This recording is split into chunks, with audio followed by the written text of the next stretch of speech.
কখনো কি ভেবে দেখেছেন নষ্ট বা পুরনো টায়ারগুলো শেষ পরিণতি কি হয়? একসময় এসব টায়ার ফেলে দেওয়া হতো কিংবা পুড়িয়ে ধ্বংস করা হতো, যা পরিবেশের জন্য ছিল ভীষণ ক্ষতিকর। কিন্তু এখন সময় বদলেছে। পাকিস্তানে এমন এক আধুনিক ফ্যাক্টরি আছে যেখানে নষ্ট হয়ে যাওয়া পুরনো টায়ারকে নতুনভাবে কাজে লাগানো হচ্ছে। তবে সেগুলো আর নতুন টায়ার হয়ে ফিরে আসে না, বরং বিশেষ প্রক্রিয়ার মাধ্যমে এগুলো রূপান্তর করা হচ্ছে কোটি কোটি টাকার ব্যবহারযোগ্য তেলে, যা শুনতে সত্যি অবাক করার মতো। এই পুরো প্রক্রিয়াটিও বেশ অদ্ভুত ও আকর্ষণীয়। প্রথমে নষ্ট হয়ে যাওয়া পুরনো টায়ারগুলো ফ্যাক্টরির গুদামে জমা করা হয়। এরপর তার স্টিল ব্লেড ব্যবহার করে টায়ারের ভেতর থাকা লোহা ও স্টিল আলাদা করে ফেলা হয়। এই লোহা ও স্টিল গলিয়ে পুনরায় বিভিন্ন শিল্প কারখানায় ব্যবহার করা হয়।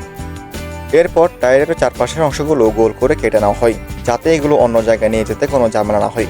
এরপর কারখানার ভেতর থাকা একটি বিশাল লোহার চুলার মাধ্যমে হাজার হাজার কাঠ টায়ারে ভরে দেওয়া হয়। তারপর চুলার দরজায় স্ক্রুগুলো ভালোভাবে টাইট করে দেওয়া হয়, যাতে ভেতর ও বাইরের মধ্যে কোনোভাবেই হাওয়া লিক না করে। এরপর আসে চুলার আগুন দেওয়ার পালা। চুলাটি যেহেতু বিশাল, তাই এতে লাগে কয়েক মন কাঠ। ঘন্টার পর ঘন্টা জ্বালানোর জন্য একজন কর্মী চুলার ভেতর প্রবেশ করে চারপাশে শুকনো কাঠ দিয়ে ভালোভাবে বোঝাই করা হয়। এরপর কয়েক লিটার কেরোসিন ব্যবহার করে চুলায় আগুন ধরিয়ে দেওয়া হয়।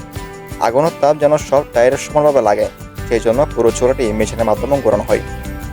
প্রায় 10 থেকে 15 ঘন্টা ধরে পুরোনো টায়ারগুলোকে একটি বন্ধ চেম্বারের ভেতর রাখা হয়, যেখানে অক্সিজেন ঢোকার কোনো সুযোগই নেই। ভেতরে তাপমাত্রা থাকে প্রচণ্ড বেশি, কিন্তু তবুও টায়ারগুলো আগুনে পুড়ে যায় না, কারণ এখানে জ্বলন নয়, বরং নিয়ন্ত্রণ তাপের মাধ্যমে টায়ারের গঠন ধীরে ধীরে ভেঙে ফেলা হয়। এই উচ্চ তাপের প্রভাবে টায়ারের শক্ত অবস্থা থেকে ধোঁয়া ও গ্যাসে পরিণত হতে শুরু করে। পুরো ব্যাপারটা অনেকটা প্রেসার কুকারের ভেতর খাবার রান্না হওয়ার মতো। বাইরে কিছু বোঝা যায় না, কিন্তু ভেতরে চলছে শক্তিশালী এক রাসায়নিক পরিবর্তন। ধোঁয়াগুলো পরে ঠান্ডা করা হলে সেগুলো ধীরে ধীরে জমে ঘন কালো তরল রূপ নেয়। বিজ্ঞানের ভাষায় এই প্রক্রিয়াকে বলা হয় পাইলোসিস সিস্টেম। এই পদ্ধতিতে পাওয়া কালো তেল শুধু বর্জ্য নয়, বরং তা বিভিন্ন কাজে জ্বালানি হিসেবে ব্যবহার করা হয়। তবে এই প্রক্রিয়া পাওয়া যায় কার্বন ব্ল্যাক পাউডার। এই ব্ল্যাক পাউডার নিউজ পেন কিংবা পটকভাবে মেশিনে কালি হিসেবে ব্যবহার করা হয়, এবং টায়ারের ভেতর থাকা স্টিল তারগুলোকে পুনর্ব্যবহার করে আবারও লোহা কিংবা স্টিলে পরিণত করা হয়। টায়ারে পাইলোসিস প্রক্রিয়া যে ঘন কালো তেল পাওয়া যায়, তা আজ শিল্প কারখানায় অত্যন্ত গুরুত্বপূর্ণ একটি সম্পদ। এই তেল ইন্ডাস্ট্রিয়াল জ্বালানি হিসেবে ব্যবহার করা হয়, আবার অনেক রিফাইনারিতে এটি কাঁচামাল হিসেবে কাজে লাগে।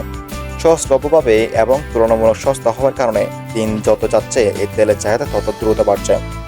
তবে টায়ার থেকে তেল উৎপাদনের প্রক্রিয়া পুরোপুরি যুগমুক্ত নয়। পাইলোসিস চলাকালীন গ্যাস, ধোঁয়া এবং বিভিন্ন ধরনের বর্জ্য তৈরি হয়, যা সঠিক নিয়ন্ত্রণ না থাকলে পরিবেশ ও শ্রমিকদের জন্য মারাত্মক ক্ষতিকারক হতে পারে।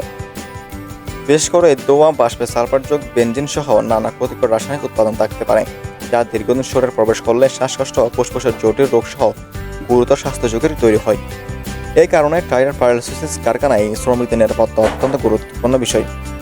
সাধারণ ফিল্টার, স্কুবার গ্যাস নিয়ন্ত্রণ ব্যবস্থা এবং নির্ধারিত নিরাপত্তা মান ঠিকভাবে অনুসরণ করলেই এসব ঝুঁকি অনেকটাই নিয়ন্ত্রণ রাখা সম্ভব। অর্থাৎ প্রযুক্তি সঠিকভাবে ব্যবহার করা হলে ক্ষতির পরিমাণ উল্লেখযোগ্যভাবে কমে আসে। অন্যদিকে বাস্তবতা হলো প্রতি বছর সারা বিশ্বে 1.5 বিলিয়ন বেশি টায়ার ব্যবহার শেষে ফেলে দেওয়া হয়। এসব টায়ার যদি সরাসরি পুড়িয়ে ফেলা হয়, তাহলে বাতাসে ছড়িয়ে পড়ে বিষাক্ত ধোঁয়া, কার্বন মনোক্সাইড, নানা ক্ষতিকর উৎপাদন। আবার মাটিতে ফেলে রাখলে একটি টায়ার প্রাকৃতিকভাবে ভাঙতে সময় লাগে প্রায় 4 বছরও বেশি, যা পরিবেশের জন্য ভয়াবহ হুমকি। তাই প্রশ্নটা দাঁড়ায়, পুরোনো টায়ার ফেলে রেখে পরিবেশ দূষণ বাড়ানো কি ভালো, নাকি নিয়ন্ত্রণ প্রযুক্তির মাধ্যমে সেগুলো তেল থেকে উৎপাদন করা? বাস্তবতা বলছে টায়ার অবহেলায় পড়া থেকে দূষণ সৃষ্টি করাচ্ছে প্রযুক্তি নির্ভর ও নিয়ন্ত্রণ পাইলোসিস পদ্ধতি তুলনামূলকভাবে অনেক বেশি। দায়িত্বশীল সমাধান, যদিও এটি নিখুঁত নয়, তবু অবহেলার চেয়ে এটি পরিবেশের জন্য অনেক ভালো বিকল্প।